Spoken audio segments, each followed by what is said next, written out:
तो सफ़ेद आटे से बने हुए हमारे समोसे, रोल, पास्ता, नूडल्स, मैगी, आपके नान, तंदूर, शीरमाल, दावतों का खाना जिसमें नान, तंदूर पे ज़ोर देना, आपके जेब में थैला नहीं होता और आप निकल पड़ते हैं फैंसी किस्म के डाइट प्लान लेने के लिए और फिर उसको अमल करना भी मुश्किल। पहले तो उसे खरीदना मुश्किल डाइट प्लान को, किसी भी न्यूट्रिशनिस्ट से आप डाइट प्लान खरीदते हैं, बड़ा महँगा मिलता है, फिर उसको अमल करना मुश्किल।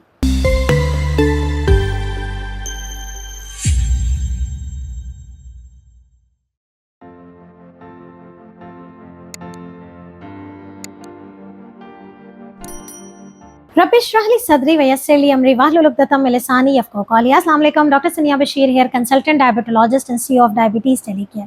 उम्मीद करती हूँ कि आप लोग सब खैर खैरियत से होंगे और यकीनन अपनी ज़िंदगी को बेहतर से बेहतरीन बनाने की कोशिशों में मसरूफ़ होंगे और डायबिटीज़ टेलीकेयर अपने इस मिशन पे कि एजुकेशन, केयर एंड प्रिवेंशन, यानी कि हम काम करते हैं आगाही पे, एहतियात पे और बचाव पे, और हमारा यही मिशन है। और इसी मिशन के तहत हम अपनी आवाज़ के थ्रू, अपनी लिखाई के थ्रू, अगर आप हमारे ब्लॉग्स भी पढ़ना चाहते हैं तो हमारी वेबसाइट जो नीचे दी गई है www.diabetestelecare.com पे जाके हमारे रिटन आर्टिकल्स को भी पढ़ सकते हैं, और हमारे यूट्यूब जो हमारी वॉइस के ज़रिए हमारे मैसेज को, हमारे पैगाम को पूरी दुनिया में पहुंचा रहा है। तो कोशिश यही है कि जो अपना रोल प्ले कर सकते हैं वो करें।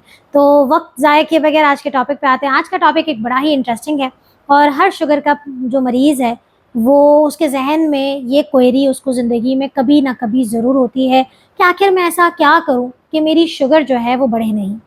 ठीक है, बहुत सारे लोग बहुत सारे मसले के साथ आते हैं और शुगर के पेशेंट्स मुख्तलिफ़ तरीक़ों से भी प्रेजेंट होते हैं। हम आज जो टिपिकली बात करने जा रहे हैं खुराक के हवाले से, कि आखिर खुराक में कौन-कौन सी ऐसी गलतियां हैं जो हो जाती हैं और किस तरीके से एक खुराक होनी चाहिए कि जिसकी वजह से आपकी शुगर जो है, अगर आपने इस तरीके से अमल किया तो आपकी शुगर कभी भी नहीं बढ़ेगी। अगर आप भी अपनी बढ़ती हुई शुगर से परेशान हैं तो इस वीडियो को अंत तक ज़रूर देखें और आज मुझे कमेंट में बताएं कि आप लोगों ने करंट HbA1c करवाया या नहीं। अपना HbA1c कमेंट में लिखिए, आपके रिस्पॉन्सेज, आपके जवाबात मैं दूंगी। आप उम्मीद करती हूँ कि सबने अपना अपना HbA1c कमेंट में लिख दिया है, उसके बाद हम जवाब देंगे। बात कर रहे हैं कि खुराक में हम किन बातों का ख्याल रखें कि हमारी शुगर कभी ना बढ़े। सबसे पहली चीज़, अगर आप अपने वज़न को और अपनी शुगर दोनों को कंट्रोल करना चाहते हैं और जहन में आता है कि मैं कोई बड़ा ज़बरदस्त सा फैंटेसी वाला डाइट प्लान जो है वो ले लूँ, तो वो डाइट प्लान जो है कोशिश करें सबसे पहली चीज़ तो किसी भी किस्म के फैंसी और कस्टमाइज़ यानी कि अलग से डाइट प्लान पे ना जाएं। हमेशा वो डाइट प्लान फॉलो करें जो आपके घर की किचन और आपके घर की जो गृहस्थी है, जो आपके घर में पकने वाली जो ग़िज़ाएँ हैं वो इजाज़त देती हों। सबसे पहली चीज़ ये है। आपके जेब में थैला नहीं होता और आप निकल पड़ते हैं फैंसी किस्म के डाइट प्लान लेने के लिए और फिर उसको अमल करना भी मुश्किल। पहले तो उसे खरीदना मुश्किल डाइट प्लान को, किसी भी न्यूट्रिशनिस्ट से आप डाइट प्लान खरीदते हैं, बड़ा महंगा मिलता है, फिर उसको अमल करना मुश्किल। दोनों बातों को साथ चलाना मुश्किल है। तो सबसे पहली चीज़, किसी भी किस्म के फैंसी डाइट प्लान पे नहीं जाएं। अगर तो आप अफोर्डिंग है और फैंसी डाइट प्लान यानी कि आप कीटो डाइट पे आते हैं, आप इंटरमिटेंट डाइट फास्टिंग पे आते हैं, पूरा प्लान लिया हुआ है, तो फिर उसको ज़िंदगी भर फॉलो कर सकें इस तरीके से उसको अपनाइएगा। तीसरी बात, डाइट जो बेहतरीन खुराक होती है, जिसे मैं अपनी पहली वीडियो से लेकर आखिरी वीडियो तक इंशाअल्लाह ताला जब तक ज़िंदगी रही कोशिश करेंगे कि पैगाम पहुंचाते रहें। हमारी कोशिश है कि हम बात करें एतदाल पसंदी, पोर्शन कंट्रोल, यानी कि सुन्नत के मुताबिक थोड़ा खाएं, पेट ज़्यादा भर के ना खाएं, थोड़ी भूख रख के खाएं, और जितना भी हमें ग़िज़ाएँ, हमें जो नेमतें मिली हैं उसके ग्रुप्स होते हैं, जैसे नशास्ता, कार्बोहाइड्रेट है, फ़ैट है, प्रोटीन है, उन सब की जो मिकदार बताई गई है उसको इस्तेमाल करेंगे, आपकी शुगर कभी भी बढ़ेगी नहीं। दूसरी चीज़ ये है कि अगर आप तमाम प्रोसेस्ड फूड यानी कि वो चीज़ें जो आर्टिफिशियल तरीके से महफूज की जाती हैं, जिनकी जो एक्सपायरी डेट है 6-6 महीने, 8-8 महीने की एक्सपायरी डेट होती है, वैसी चीज़ों का इस्तेमाल आप बंद कर देंगे, आपकी शुगर नहीं बढ़ेगी। नेक्स्ट, जो डाइट में आपने ख़्याल रखना है कि आपने मुरगन ग़िज़ाओं का, चिकनाई वाली ग़िज़ाओं का, ये तेल में लथड़े हुए पराठों का इस्तेमाल अगर आप बंद कर देंगे, आपकी चिकनाई नहीं बढ़ेगी, आपका लिपिड प्रोफाइल कंट्रोल में आ जाएगा, आपके जिस्म में कोई ऐसा ट्रिगर फैक्टर नहीं होगा, वज़न नहीं बढ़ेगा, शुगर कंट्रोल हो जाएगी। तो ये खुराक की चंद बातें हैं जिसको अपनी ज़िंदगी में नोट कर लें। नमक का इस्तेमाल कम से कम रखें, उतना रखें जितना कि आपका जायका आता है। किसी भी चीज़ में छिड़क के आप नमक का ज़्यादा इस्तेमाल नहीं करेंगे। इसके बाद बहुत ज़्यादा इम्पॉर्टेंट चीज़, वो तमाम चीज़ें छोड़ देंगे जिसमें छुपी हुई चीनी मौजूद है। छुपी हुई चीनी से मुराद ये होता है कि खाने में तो वो नमकीन है, तीखी है, मसालेदार है, लेकिन असल में क्या है वो? असल में वो चीनी ही है। तो वो क्या चीज़ है भला? वो हमारी वो तमाम चीज़ें जो बड़ी डिलीशियस, बड़ी ज़ायकेदार लगती हैं, यानी कि हमारे सफ़ेद आटे से बनी हुई तमाम ग़िज़ाएँ। हर वीडियो में बताती हूँ, रिपीट इसलिए करती हूँ कि बहुत सारे लोग हमें नए-नए सुनते हैं।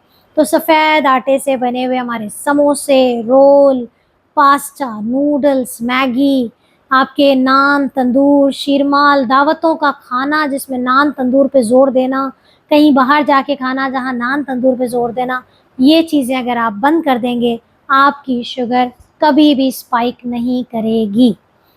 चावल का इस्तेमाल एहतियात से करेंगे, कम करेंगे, आपकी शुगर नहीं बढ़ेगी। आलू का इस्तेमाल ना करें, सब्ज़ी में आलू डाल के, आलू को निकाल के सब्ज़ी का इस्तेमाल करेंगे तब भी शुगर बढ़ेगी, क्योंकि आलू पकने के दौरान अपना रंग छोड़ चुका है। तो अगर आपके घर वालों में से किसी को डायबिटीज़ है और आप उनके लिए खाना बना रहे हैं, खुदारा ये ज़ुल्म मत कीजिएगा कि सालन में से आलू पका के उसको अलग कर दिया और फिर कहा कि आपके लिए तो मैंने आलू बगैर का सालन, आलू मैंने अलग कर दिए। या तो कोशिश करें कि आप सब्ज़ी बना रही हैं या सालन बना रही हैं या व्हाटसोएवर जो आप जिसमें आलू डाल रही हैं, पहले वो चीज़ निकाल लें और फिर जो है वो आलू की चीज़ डाल के उसको दम लगा दें तो आलू फ़ौरन पक जाते हैं। बिरयानी घर में बन रही है, ऑप्शन अगर नहीं है तो बिरयानी पकाने वाली तमाम ख़वातीन से गुज़ारिश है कि अपने घर में अगर आप किसी का परहेज़ खाना बना रही हैं तो बिरयानी का जो सालन बनता है उसको आप अलग कर लीजिए। उसको आप अलग कर लीजिए, फिर आप बेशक उसमें थोड़े मसाले का इज़ाफ़ा करके चावल डाल के अपने घरवालों के लिए बिरयानी, लेकिन जिनका परहेज़ खाना है उनके लिए ये बहाने अगर नहीं होंगे, शुगर कभी भी नहीं बढ़ेगी। शुगर आपकी खुराक में जिन चीज़ों का और ज़्यादा ख़्याल रखना है वो ये है कि आप जूसेस और शेक्स का इस्तेमाल, कोल्ड ड्रिंक का इस्तेमाल नहीं करेंगे, आपकी शुगर नहीं बढ़ेगी। तो उम्मीद करती हूँ कि ये सारी चीज़ें जो छोटी-छोटी टिप्स हैं, अगर आपने अपनी ज़िंदगी में इस्तेमाल की, एतदाल पसंदी से हर चीज़ खाई, चाहे वो मीठी है लेकिन हेल्दी है, जैसे हम बताते हैं कि आप फल खा लें, आप ड्राई फ्रूट खा लें, आप प्रोटीन का इंटेक ज़्यादा कर लें, यानी कि आप अंडे का इस्तेमाल करें लेकिन 1 से ज़्यादा नहीं, आप गोश्त का इस्तेमाल करें लेकिन 1 आउंस से ज़्यादा नहीं। तो ये चीज़ें आप अगर अपनी ज़िंदगी में बैलेंस तरीके से इस्तेमाल करेंगे, और हम अपनी मेडिकल टर्मिनोलॉजी में कहते हैं कि कॉम्प्लेक्स कार्ब का इस्तेमाल करें, वो कार्बोहाइड्रेट खाएँ जो रेशे वाले ग़िज़ाएँ हैं उनका इस्तेमाल करें, प्रोटीन का इस्तेमाल अच्छा करें और चिकनाई में अच्छी चिकनाई का इस्तेमाल करें, जैसे कि ज़ैतून का तेल, ड्राई फ्रूट और मछली।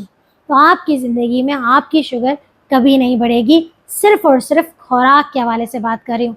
ये मत समझिएगा कि दवा भी छोड़ देंगे, एक्सरसाइज़ भी छोड़ देंगे, नहीं, वो सारी चीज़ें सानवी हैं, इनके साथ-साथ चलनी है। खुराक में इन चीज़ों का ख़्याल रखेंगे तो आपकी शुगर नहीं बढ़ेगी। अपना बहुत ख़्याल रखिएगा, दुआओं में याद रखिएगा। अल्लाह हाफ़िज़।